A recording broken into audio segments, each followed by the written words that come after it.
శుభంగా మనం ఈరోజు సెకండ్ వీక్ సంబంధించి థర్డ్ వీక్ కింద భారతదేశానికి యూరోపియన్లు రాక అన్న టాపిక్ గురించి మనం మాట్లాడుతున్నాం. అయితే అందులో ముఖ్యమైన గవర్నర్ జనరల్స్ భారతదేశంలో ఈ గవర్నర్ జనరల్స్ అనే వాళ్ళు ప్రవేశించిన తర్వాత వాళ్ళు భారతదేశంలో ప్రవేశపెట్టినటువంటి సిద్ధాంతాలు, మార్పులు, తదనంగా భారతదేశంలో వాళ్ళు వచ్చిన తర్వాత ఏర్పడినటువంటి స్థితిగతుల గురించి మనం ఇందులో ప్రస్తావన ఉంది. అసలు భారతదేశానికి యూరోపియన్ల రాక ఎలా జరిగింది, ఏంటి అనేది మనం లాస్ట్ క్లాస్ లో చూస్తే, ముఖ్యంగా ప్రముఖంగా చెప్పవలసినటువంటి విషయం ఏంటంటే, క్రీస్తు శకం 1453లో 1453 సంవత్సరంలో తురుష్కులు అనేటువంటి ముస్లింలు కాన్స్టాంటినోపల్ అనేటువంటి క్రైస్తవ రాజ్యాన్ని ఆక్రమించుకున్న తర్వాత తురుష్కులు అనేటువంటి ముస్లింలు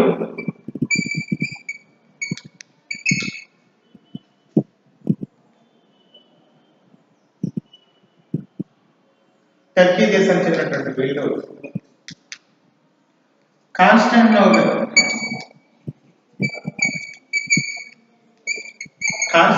అనేటువంటి క్రైస్తవ రాజ్యం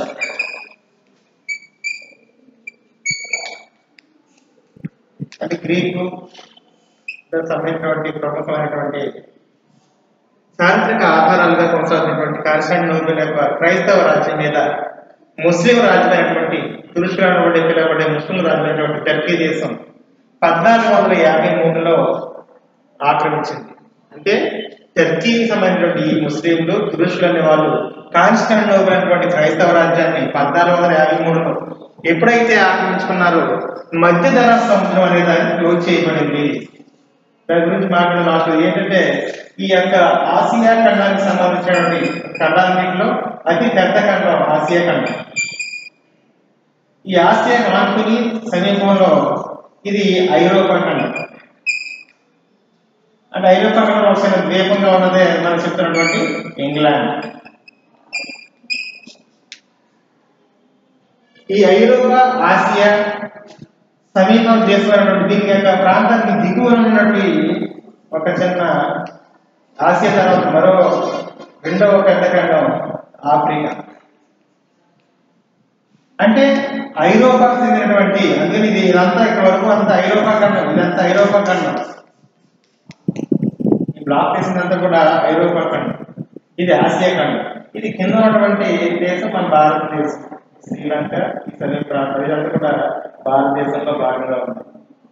పై భాగం కూడా రష్యా, మధ్యలో మంగోలియా, కింద చైనా, ఈ యొక్క భారతదేశ భాగంలో మనకు సంబంధించినటువంటి. అంటే ఇది మన ఆసియా ఖండంలో ఉన్నటువంటి భారతదేశం, ఇది ఆఫ్రికా.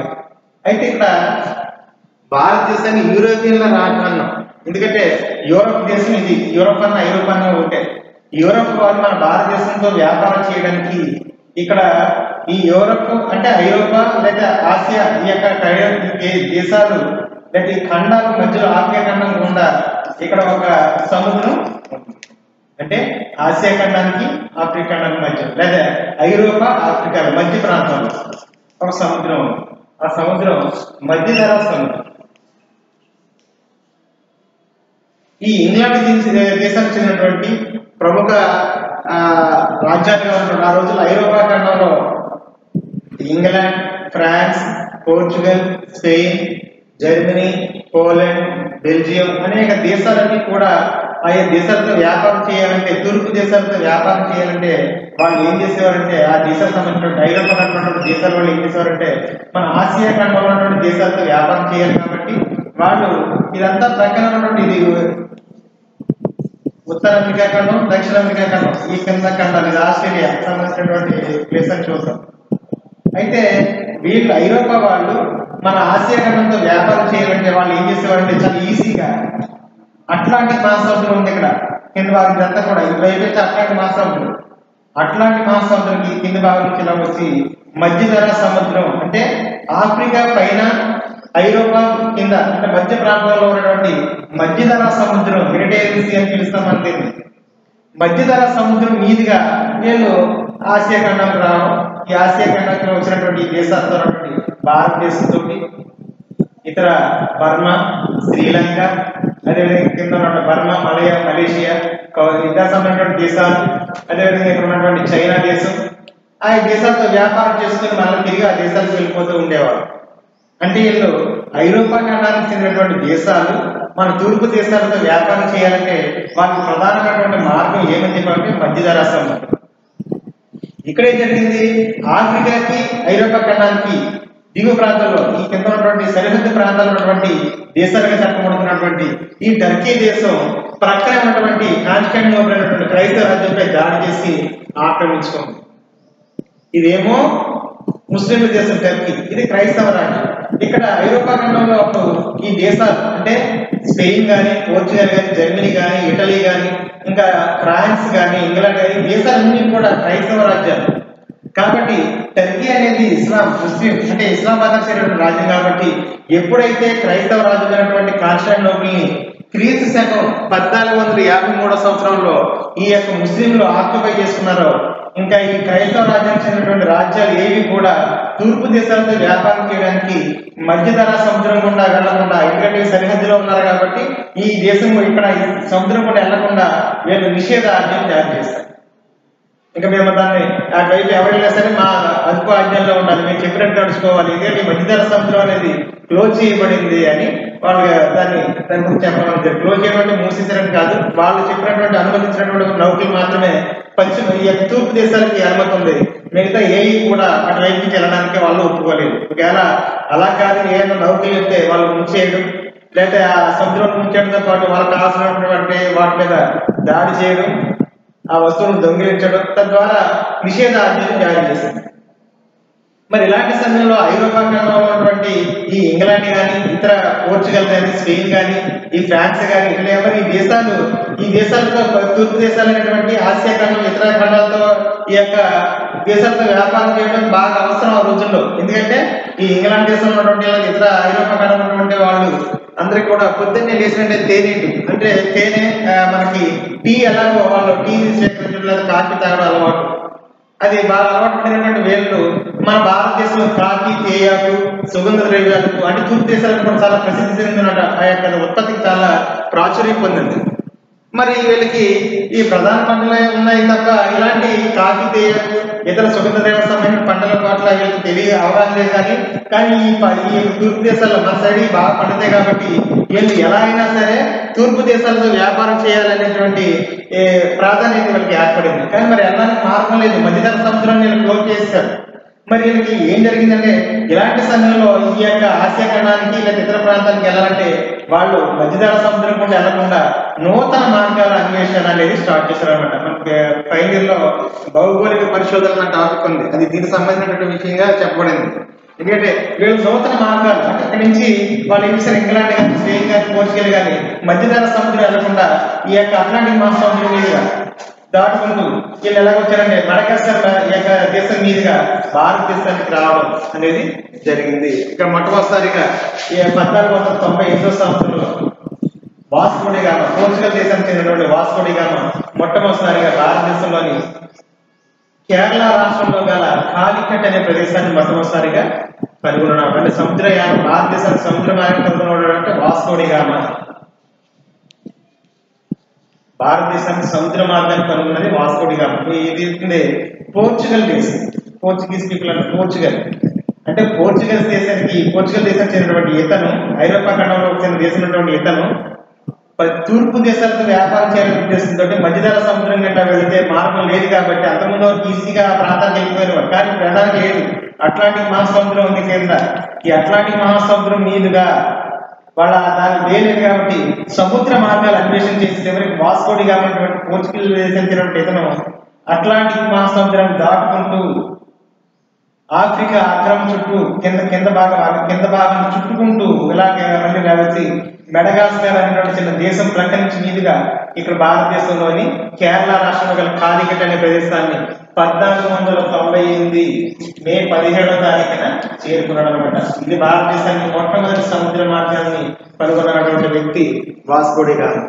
ఎప్పుడైతే ఇలా సముద్ర మార్గాలు ఈ యొక్క నూతన మార్గాల అన్వేషణ జరిగిందో అనంతరం భారతదేశంలో ఇతర దేశాల ఐరోపా ఖండంలోని ఇతర దేశాలకు సంబంధించిన వ్యక్తులు ఇక వ్యాపార నిమిత్తం ఒకరి తర్వాత ఒకరు భారతదేశానికి రావడం అని జరిగిందన్న దాన్ని మనకి లాస్ట్ వసతిని వివరించడం జరిగింది. అంటే ఎలా ఎవరు వచ్చారంటే మొట్టమొదటిసారిగా వాస్కో డి గామా ఉన్నటువంటి పోర్చుగల్ దేశానికి చెందినటువంటి వ్యక్తి వచ్చాడు భారతదేశంతో వ్యాపార సంబంధాల ఒప్పందం కోసం.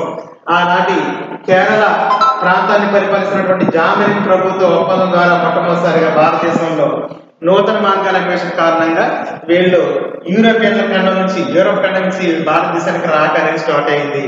మొట్టమొదటిసారిగా ఎవరు వచ్చారని మనం పోర్చుగల్ దేశానికి అంటే పోర్చుగల్, తర్వాత డచ్ వారు హాలండ్ పీపుల్ వచ్చారు, తర్వాత డెన్మార్క్ పీపుల్ వచ్చారని చెప్పాం, తర్వాత ఆంగ్లేయులు వచ్చారన్నాం, చివరిసారిగా ఫ్రెంచ్ వారు.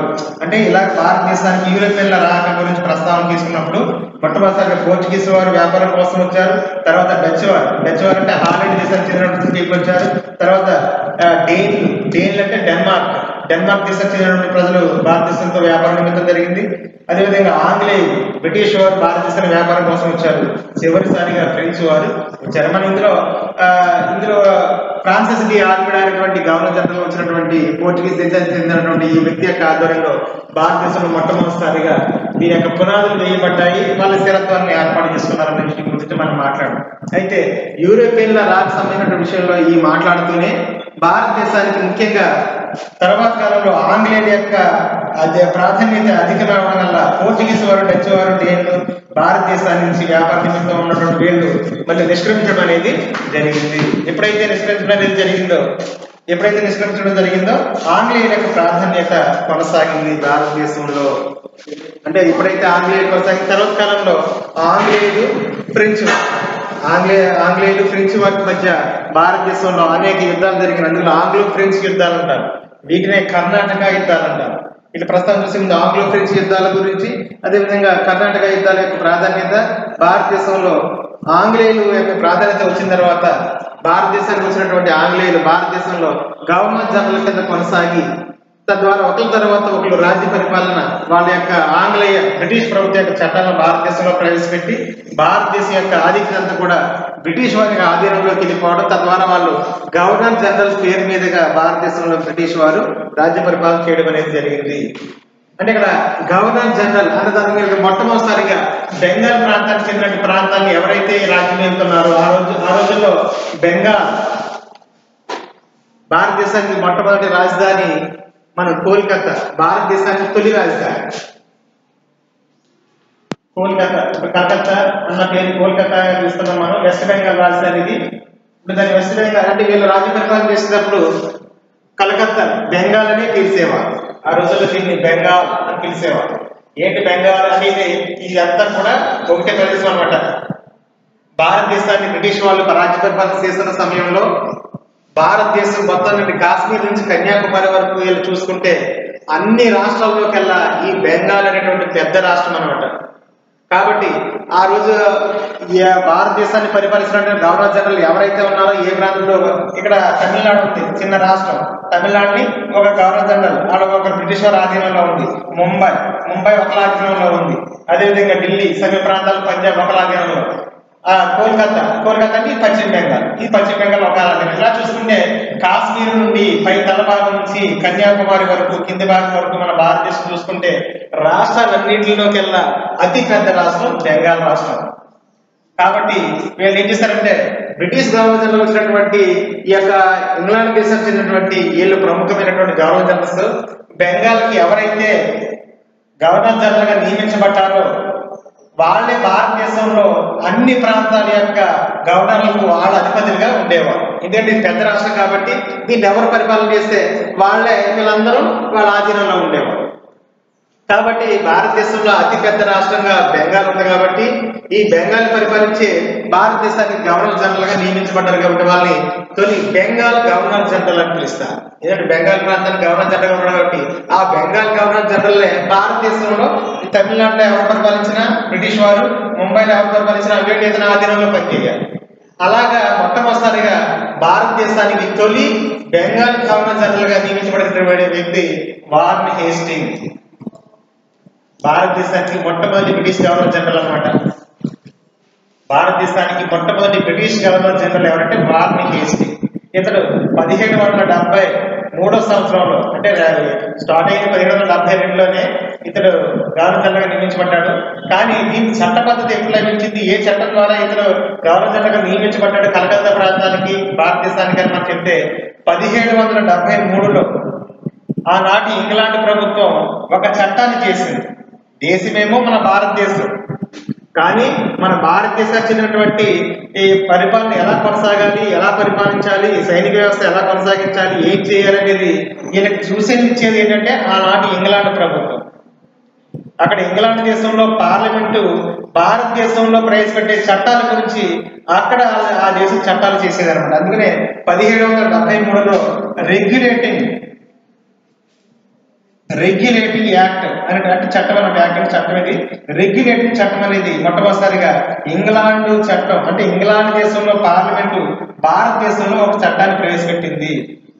దాన్నే రెగ్యులేటింగ్ యాక్ట్ అని పిలుస్తారు, రెగ్యులేటింగ్ చట్టం. అది ఎప్పుడు చేసింది, 1773 సంవత్సరంలో చేసింది. 1772లో, అంటే దీనికంటే ముందు ఒక సంవత్సరం ముందుగానే భారతదేశానికి గవర్నర్, బెంగాల్ ప్రాంతానికి గవర్నర్ జనరల్ గా ఎవరు వచ్చారంటే వార్న్ హేస్టింగ్ వచ్చాడు. ఈ వార్న్ హేస్టింగ్ ఈ రెగ్యులేటింగ్ చట్టం ద్వారా ఇతడు స్థిరం చేయబడ్డాడు, అంటే స్టెబిలిటీగా ఇతను భారతదేశానికి మొట్టమొదటి గవర్నర్ జనరల్ గా వార్న్ హేస్టింగ్ కొనసాగుతాడు అని ఇంగ్లాండ్ దేశంలో 1773 సంవత్సరంలో ఒక రెగ్యులేటింగ్ యాక్ట్ జరిగింది. ఆ యాక్ట్ ద్వారా ఇతను బెంగాల్ గవర్నర్ జనరల్ గా నియమించబడ్డాడు.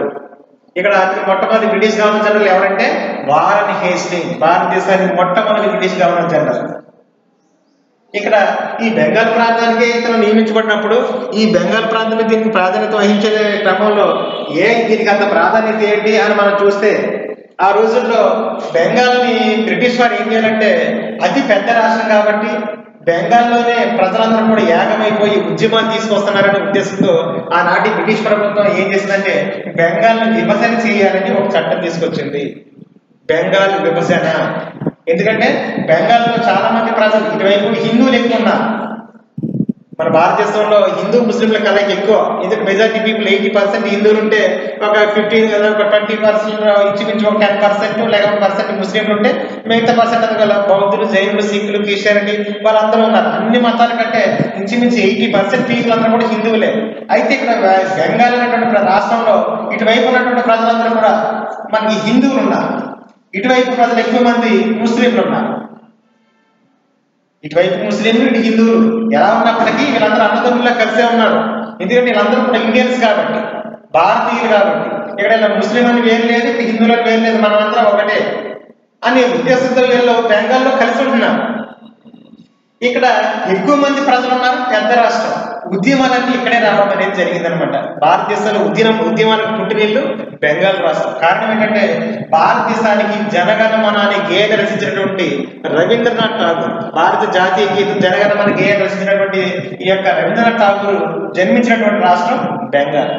అదేవిధంగా జాతీయ పాట గేయంగా చెందినటువంటి వందే మాతరం గేయ రచన చేసినటువంటి బకిం చంద్ర చట్టోపాధ్యాయుడు అనేటువంటి వ్యక్తిది బెంగాల్ రాష్ట్రం. అంటే ఇక్కడ వీళ్ళు సంబంధించినటువంటి ఈ యొక్క వందే మాతరం జనగణమన గేయ రచన చేసినటువంటి ప్రముఖ వ్యక్తులు ఈ ప్రాంతానికి చెందిన వారు. వీళ్ళందరూ ఏంటి, భారతీయత ఒకటే, కాశ్మీర్ నుంచి కన్యాకుమారి వరకు ఒకటే దేశం, ఒకటే ప్రజలు. ఒకవేళ ప్రజల మతాలు వేరైనా, కులాలు వేరైనా, జాతీయత ఒకటే, మేమందరం ఒకటే అని చెప్పుకునే పెద్ద ఉద్యమానికి నాంది పలికినటువంటి రాష్ట్రం ఆ రోజుల్లో బెంగాల్ రాష్ట్రం అన్నమాట.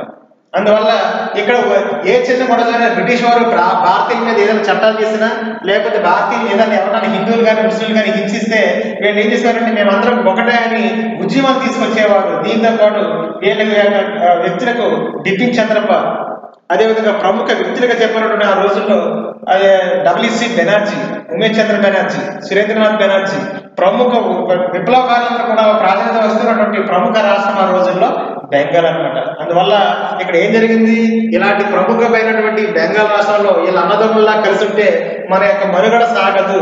వాళ్ళ చేత కొట్టించుకుని తిట్టించుకుని ఏదో చేసి మన యొక్క విధానాన్ని కొనసాగించాలి అని బ్రిటిష్ వాళ్ళు చాలా తెలివిగా ఏం చేశారంటే అన్నదమ్ములు ఉన్నటువంటి హిందూ ముస్లింల మధ్య విభజన చట్టాన్ని తీసుకొచ్చారు. అందుకని ఇక్కడ 1905లో ఆనాటి బ్రిటిష్ గవర్నర్ జనరల్ గా ఎవరు లార్డ్ కర్జన్ అనేటువంటి వ్యక్తి ఉన్నాడు. ఆనాటి గవర్నర్ జనరల్ లార్డ్ కర్జన్ అన్నటువంటి వ్యక్తి ఏం చేశాడు, వీళ్ళ అన్నదమ్ముల్లా కలిసి ఉండి ఇలా హాయిగా బతికితే ఇంకా మన పెత్తనం ఎలా ఉంటుంది, మన మీద ఎవరు ఆధారపడాలి, మన చెప్పిన జాతరలో ఉండాలంటే వీళ్ళ ఉద్యమాలు అణిచేయాలి, వీళ్ళ యొక్క భారతదేశంలో సిరి సంపదలో తిరుగుతున్నటువంటి ఈ విషయాలన్నీ కూడా మన ఇంగ్లాండ్ దేశం తరలిపోవాలంటే ఈ ఉద్యమాన్ని అరికట్టాలి. కాబట్టి వీళ్ళని అక్కడ ఏం చేశారు, 1905 వచ్చేటప్పటికి ఖర్జన్ ఏం చేశారంటే బెంగాల్ విభజనకు కారకుడయ్యాడు. అంటే బెంగాల్ని విభజన చేయాలి. ఆనాటి బ్రిటిష్ గవర్నర్ జనరల్ 1905లో బెంగాల్ విభజనకు లార్డ్ ఖర్జన్ అనేటువంటి గవర్నర్ జనరల్ బెంగాల్ విభజన చేస్తాడు. ఎప్పుడైతే బెంగాల్ విభజన చేశారో ఇక్కడేంటి, హిందువులంతా ఒకవైపు, ముస్లింలంతా ఒకవైపు ఉన్నారు కదా. బెంగాల్ రెండు భాగంగా చేయగానే హిందువులు కానీ ముస్లింలు కానీ మేము అన్నదమ్ముల్లా ఉన్నాం, మమ్మల్ని విడిపోయడానికి కుదరదని వీళ్ళు ఉద్యమాన్ని తీసుకొచ్చారన్నమాట. అందుకని భారతదేశానికి అతిపెద్ద రాష్ట్రం అటువంటి బెంగాలే భారతదేశానికి మొట్టమొదటి రాజధానిగా, అంటే బెంగాల్ రాజధాని కోల్కతా. ఆ కోల్కతా మన భారతదేశానికి ఎప్పటి వరకు, 1911 వరకు భారతదేశానికి రాజధాని కోల్కతా అనమాట. భారతదేశానికి మొట్టమొదటి రాజధాని కోల్కతా. అది ఎప్పటి వరకు కొనసాగింది, 1911 వరకు కోల్కతా భారతదేశానికి రాజధానిగా ఉంది. మరి 1911 తర్వాత మరి దేశానికి రాజధాని ఏమైంది, కోల్కతా నుంచి ఎక్కడికి మారిపోయింది అంటే కోల్కతా నుంచి ఢిల్లీకి మారింది. అందుకు దేశానికి ప్రస్తుత రాజధాని న్యూఢిల్లీ అంటాం. అంటే కొత్తగా పాత ఢిల్లీ అంటే ఎన్నో పురాతన కట్టడాలతో ఉన్నటువంటి నగరం ఉంది కాబట్టి దాన్ని పాత ఢిల్లీ అని పేరు పెట్టాం. న్యూఢిల్లీ కొత్త కట్టడాలు వచ్చినాయి కాబట్టి న్యూఢిల్లీ అన్నాం. ఇప్పుడు కోల్కతా నుండి రాజధాని ఎక్కడికి మారిందంటే న్యూఢిల్లీకి మారింది. అంటే ఎప్పుడు మారింది, 1911 తర్వాత నుంచి న్యూఢిల్లీ అయ్యింది. 1911 వరకు కూడా దేశానికి తొలి రాజధాని కోల్కతా ఉంది. ఇక్కడ అప్పటి వరకు మరి 1905 నుంచి ఉద్యమం వచ్చింది. కోల్కతా అంటే దేశానికి రాజధానిగా ఉంది. రాజధానిగా ఉన్నటువంటి బ్రిటిష్ అధికారిగా ఉన్నటువంటి గవర్నర్ జనరల్ ఉన్నటువంటి ఖర్జన్ నాయకత్వంలో బెంగాల్ విభజన జరిగింది. ఇక్కడ వెంటనే ఇక్కడ భారతదేశంలో వీళ్ళు గ్రహించారు, అంటే మనల్ని ముస్లింలు హిందువులు కొట్టుకొని తిట్టుకొని అంటే మనల్ని విడదీసేలాగా వీళ్ళు చేస్తున్నారు, వీళ్ళు ఉద్యమాలు చేస్తున్నారు, వీళ్ళని అణచివేయాలని చేసిన భారతీయులు ఉంటే మనం కలిసి యూనిటీగా పోరాడాలని దీనికోసం 1905 నుంచి 1911 వరకు వీళ్ళు నిరంతరంగా భారతీయులు వీళ్ళతో కూడా కలిసి ఉద్యమంగా జాతీయ దేశభక్తి ఉద్యమంగా కొనసాగించి చివరికి 1911 సమయం వచ్చేటప్పటికి అనుకోకుండా ఆనాటి ఇంగ్లాండ్ రాజుగా ఉన్నటువంటి 5వ జార్జ్ దంపతులు భారతదేశాన్ని సందర్శించడానికి వచ్చారు. 1911లో ఆనాటి ఇంగ్లాండ్ రాజు అయినటువంటి జార్జ్ 5వ జార్జ్ అంటారు.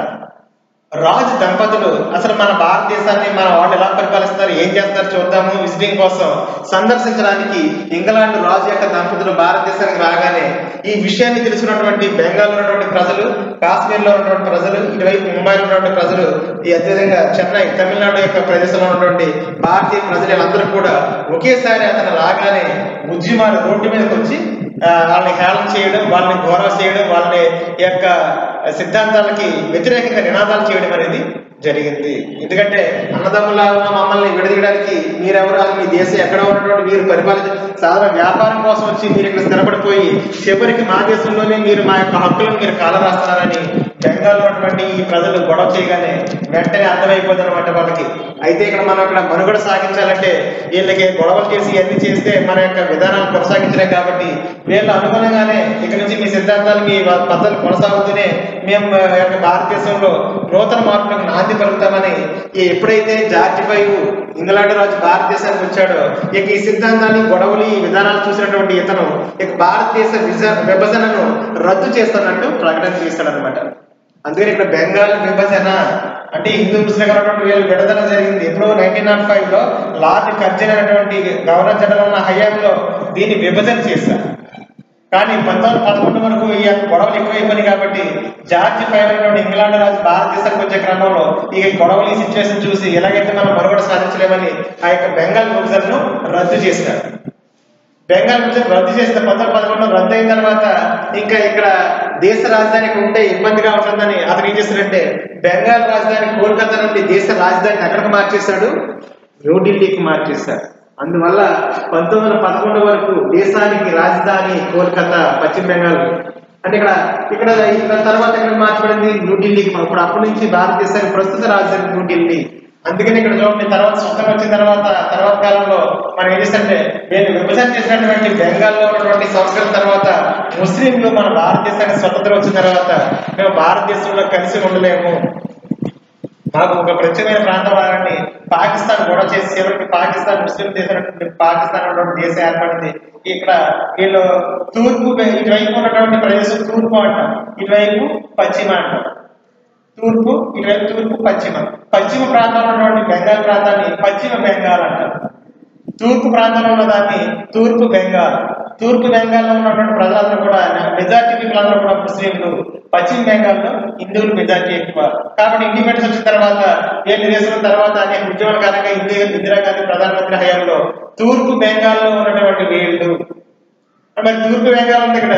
ఈ తూర్పు బెంగాల్ ప్రాంతం ఇటువైపు వాయువు తీసుకున్నటువంటి ముస్లింల యొక్క సంఖ్య ఎక్కువ ఉంది. వీళ్ళు ఏం చేసినప్పుడు భారతదేశం స్వతంత్రించేటప్పుడు ఆనాటి బ్రిటిష్ గవర్నర్ ఉన్నటువంటి లార్డ్ మౌంట్ బాటన్ అనే వ్యక్తి ఏం చేశారంటే భారతదేశాన్ని స్వతంత్రించేటప్పుడు విభజన చేశారు.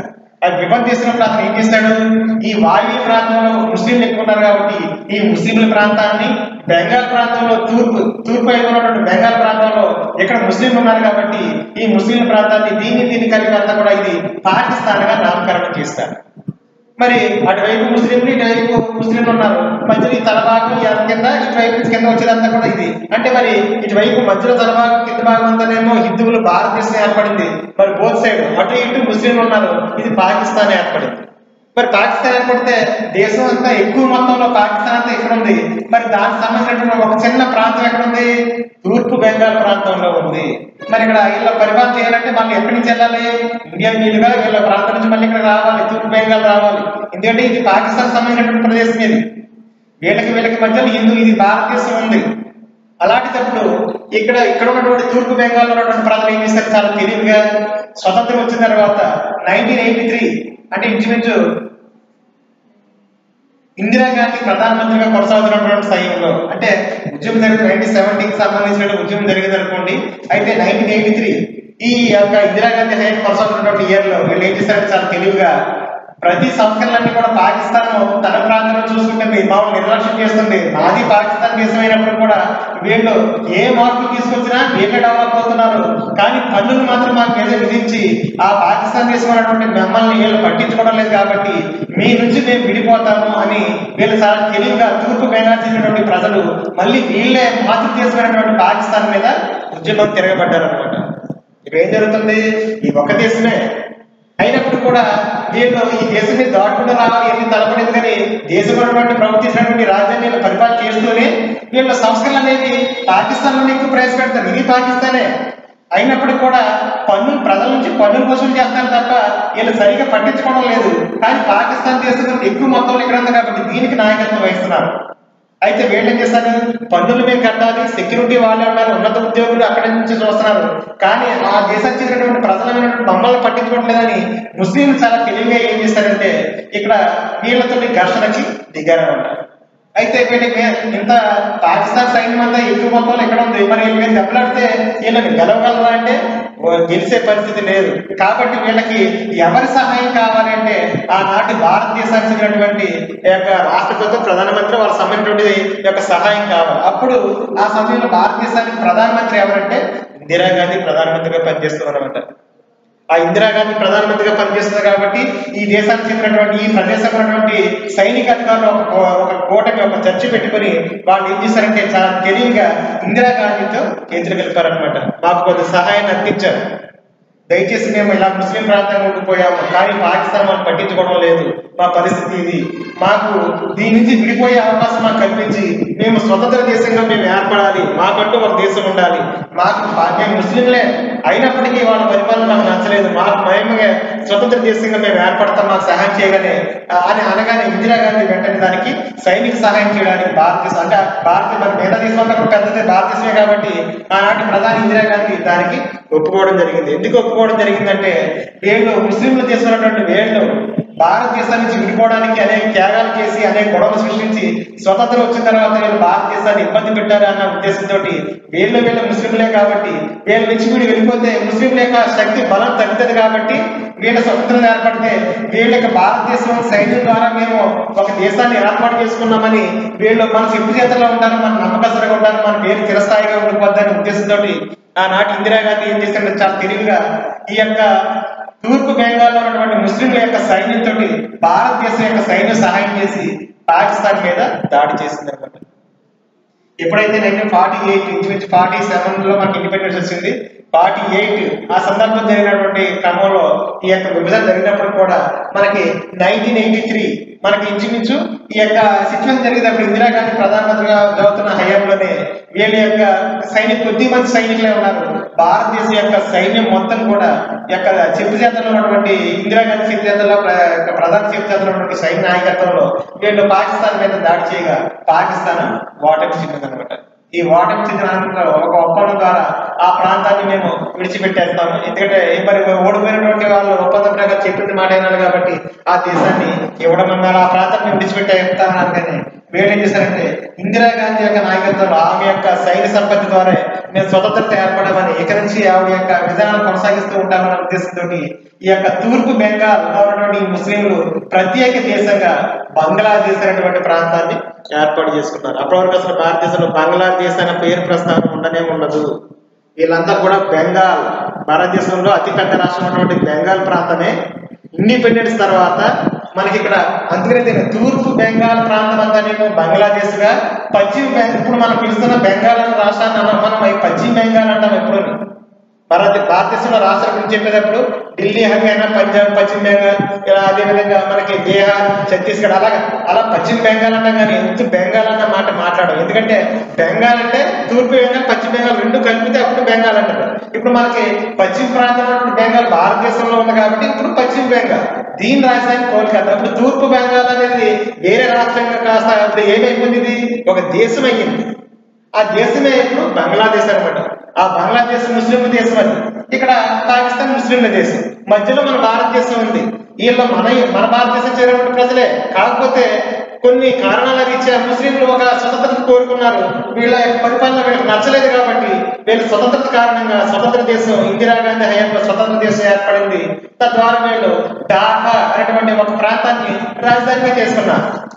అప్పుడు బంగ్లాదేశ్ రాజధాని ఢాకా, ఇక్కడ పశ్చిమ బెంగాల్ రాజధాని కోల్కతా. ఈ దేశం అనేది భారతదేశానికి సంబంధించినటువంటి రాష్ట్రంగా ఏర్పడింది. అంటే వీళ్ళు ఎక్కడో దీన్ని సృష్టించినటువంటి అంటే విభజన కారణం, ఆ విభజన కారణం ద్వారా మళ్ళీ ఫ్యూచర్ లో అలాంటి ఇబ్బందులు పడకూడదని భారతీయ ఐక్యత చాటు చెప్పడానికి ఉద్యమాలు అనేవి పయనించాయని చెప్పడానికి గవర్నర్ జనరల్ యొక్క ప్రాధాన్యత ఎక్కువగా ఉంది.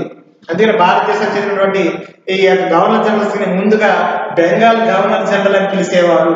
ఎందుకంటే బెంగాల్ రాష్ట్రానికి ఎవరైతే గవర్నర్ ఉంటారో భారతదేశానికి వాళ్ళే నాయకత్వం వహించేవారు. ఆ విధంగా భారతదేశానికి మొట్టమొదటి బ్రిటిష్ గవర్నర్ జనరల్ ఎవరంటే వారని హేస్టింగ్ అనేటువంటి వాడు. వారని హేస్టింగ్ తర్వాత కార్న్వాలిస్ వచ్చాడు, కార్న్వాలిస్ తర్వాత లార్డ్ వెల్లస్లీ వచ్చాడు, తర్వాత లార్డ్ డల్హౌసీ వచ్చాడు, విలియం బెంటింగ్ వచ్చాడు. శక్తిశాలిసారిగా భారతదేశానికి విభజన చేసినటువంటి అంటే ఎవరు లార్డ్ మౌంట్ బాటన్ నాయకత్వంలో భారతదేశం విభజన అనేది జరిగిందనమాట. అంటే మనకి ఇందులో ముఖ్యమైన టాపిక్ కింద గవర్నర్ జనరల్స్ గురించి ప్రస్తావన ఉంది. ఆ గవర్నర్ జనరల్ లో మొట్టమొదటి వాడు వారని హేస్టింగ్ కానీ ఈ విభజన జరిగిన హయాంలో మాత్రం ఖర్జన్ అనేటువంటి విభజన కారకుడే ఇతర బెంగాల్ విభజనకి కారకుడు అయ్యాడనే విషయం మనకి తెలుస్తుంది. అయితే మనం ఇందులో ముఖ్యంగా వారని హేస్టింగ్ గురించి చెప్పినటువంటి సంస్కరణ చెప్పాం. మనకి ఇందులో లార్డ్ వెల్లస్లీ, లార్డ్ డల్హౌసీ ముఖ్యమైనటువంటి సిద్ధాంతాలు ప్రవేశపెట్టారు. వెల్లస్లీ ఏమో సైన్య సహకార పద్ధతి గురించి చెప్పాడన్నా, డల్హౌసీ ఏమో రాజ్య సంకరణ సిద్ధాంతాన్ని ప్రవేశపెట్టాడు. అంటే ఇందులో ముఖ్యంగా సైన్య సహకార పద్ధతి లార్డ్ డల్హౌసీ వీళ్ళ ప్రవేశపెట్టిన సిద్ధాంతాల గురించి లాస్ట్ క్లాస్ లో సార్ చూద్దాం. అంటే ముఖ్యంగా వెల్లస్లీ ఒకటి, అదేవిధంగా డల్హౌసీ గురించి, విలియం బెంటింగ్ యొక్క సంస్కరణ. లాస్ట్ క్లాస్ లో విలియం బెంటింగ్ గురించి మాట్లాడేది అంటే భారతదేశానికి ముఖ్యమైనటువంటి వ్యక్తుల్లో పరిపాలన చేసిన బ్రిటిష్ గవర్నర్ జనరల్ లో చాలా ముఖ్యమైన వాడు. ఆంధ్రుల యొక్క అభిమానాన్ని కాకుండా భారతీయుల యొక్క అభిమానాన్ని చూడకున్న వ్యక్తి ఎవరంటే విలియం బెంటింగ్ అనమాట. భారతదేశంలో ఆనాటి బ్రిటిష్ వారు అందరూ ఎవరు వచ్చినా సరే భారతీయుల్ని అనేక రకాలుగా హింసిస్తూ అనేక చట్టాలు తీసుకొస్తూ పన్నుల రూపంలో ఇబ్బంది పెడుతున్నటువంటి సందర్భంలో భారతదేశానికి ఒక వేగు చుక్కగా వచ్చినటువంటి మంచి నాయకుడిగా పేరు పొందినటువంటి వ్యక్తి విలియం బెంటింగ్ అనమాట. ఈ విలియం బెంటింగ్ యొక్క హయాంలోనే భారతదేశంలో స్త్రీలకు గౌరవం, స్త్రీ విద్యను ప్రవేశపెట్టడం, అదేవిధంగా సతీ సహగం నిషేధ చట్టాన్ని, అప్పటి వరకు ఉన్నటువంటి సతీ సహగం భర్త చనిపోతే భార్య కూడా అగ్నివిధులుగా ఆత్మహత్య చేసుకోవాలి, అప్పటి వరకు ఉన్నటువంటి సిద్ధాంతం. కానీ ఇతను వచ్చిన తర్వాత ఏం చేశాడు, సతీ సహగంగా నిషేధించినటువంటి చట్టాన్ని 1829లో చట్టాన్ని తీసుకొచ్చాడు. అదేవిధంగా భారతదేశంలో మొట్టమొదటిసారిగా 1835 1835 సంవత్సరంలో ఆంగ్లేయ విద్యను ప్రవేశపెట్టాడు. అప్పటి వరకు భారతదేశంలో ఏ రాష్ట్రం ఉంటే ఆ భాష కొనసాగుతూ ఉంది, స్థానిక భాషల ప్రాధాన్యత ఉంది. కానీ భారతదేశంలో మొట్టమొదటిసారిగా 1835 సంవత్సరంలో మెకాలే, లార్డ్ మెకాలే అని పిలుస్తాం. లార్డ్ అంటే ప్రభువు అని, ఇక్కడ గౌరవించే పదం ఇది. ఇంగ్లీష్ లో ఉన్నటువంటి ఈ పదాన్ని మనం ప్రతి గవర్నర్ల పేరు ముందు పెడతారు ఇది. అందుకనే Lord Warren Hastings, Lord Wellesley, Lord Dalhousie, Lord William Bentinck అంటే ప్రతి గవర్నర్ జనరల్ పేరు ముందుగా లార్డ్ అని ఉపయోగిస్తారు. ఇక్కడ లార్డ్ అంటే ప్రభువు అంటే గౌరవించదగిన వాడు అని. ఆ విధంగా William Bentinck, lord William Bentinck యొక్క గవర్నర్ జనరల్ గా భారతదేశాన్ని పరిపాలన చేస్తున్న సందర్భంలోనే 1835 సంవత్సరంలో ఆనాటి విద్యావేత్తగా ఉన్నటువంటి ప్రముఖ విద్యా సంస్థలు ప్రవేశపెట్టినటువంటి మెకాలే నాయకత్వంలో భారతదేశంలో ఆంగ్లేయ విద్య ప్రవేశపెట్టబడింది. అప్పటి వరకు ఇంగ్లీష్ యొక్క ప్రాధాన్యత లేనటువంటి భారతదేశంలో 1835 సంవత్సరంలో లార్డ్ మెకాలే నాయకత్వంలో విలియం బెంటిక్ తొలిసారిగా భారతదేశంలో ఆంగ్ల విద్యను ప్రవేశపెట్టాడు. అదేవిధంగా స్త్రీ విద్యకు ప్రోత్సాహాన్ని ఇచ్చాడు. అప్పటివరకు స్త్రీలు ఇంటికే పరిమితం అయిపోయేవారు, కానీ స్త్రీలకు స్వేచ్ఛ హక్కులుగా స్త్రీలకు స్వతంత్ర ప్రతిపత్తినిచ్చి స్వేచ్ఛను కాపాడి వాళ్ళ విద్యకి నిరంతరం శ్రమించినటువంటి గవర్నర్ జనరల్ గా మనం ఎవరి గురించి చెప్తామంటే విలియం బెంటిక్ గురించి చెప్తాం అనమాట. అయితే లాస్ట్ క్లాస్ లో ప్రస్తావించిన ఈ అంశాలను మళ్ళీ ఒకసారి రిపీట్ కోసం, మళ్ళీ అవగాహన కోసం చెప్పడం అనేది జరిగింది. ఇది నెక్స్ట్ వీళ్ళలో వెల్లస్లీ, డల్హౌస్లీ, విలియం బెంటిక్ యొక్క వివరణ గురించి నెక్స్ట్ క్లాస్ చూద్దాం. ఓకే.